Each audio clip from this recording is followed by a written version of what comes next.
me.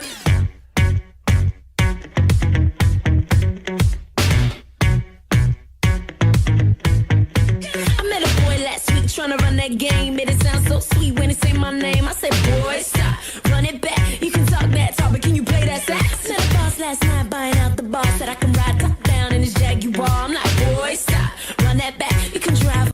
Bueno, en general podría deciros que la valoración de la temporada individual que hago del equipo ha sido muy positiva, ya que este año nos planteábamos el objetivo de subir de nivel, sabíamos que iba a ser difícil, había mucha competencia y mucho nivel. En general estoy muy contenta con las niñas, ya que el objetivo principal que nos habíamos marcado era que se superaran a sí mismas competición tras competición, y lo han logrado, a pesar de que siempre hay puntos a mejorar, pues en el tema de esfuerzo, trabajo y demás, pero muy satisfecha con ellas.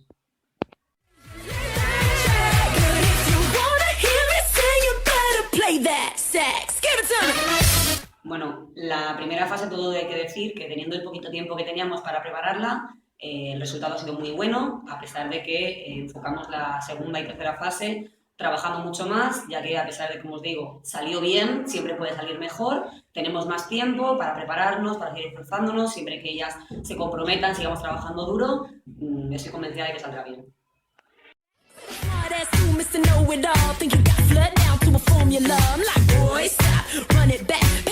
Yo creo que el mayor punto fuerte que tiene mi equipo es la cohesión que hay entre ellas, la empatía que se tienen y el apoyo que se dan mutuamente, pero también como punto positivo podría decir que al ser un equipo que casi todas tienen la misma edad, eso les hace entenderse muy bien, pero a la vez también hacerse muy competitivas entre ellas, ya que en su momento en temporada de individual compitieron muchas entre ellas, eso les hace también que en sus momentos pues tengan más roces y demás por la edad que tienen.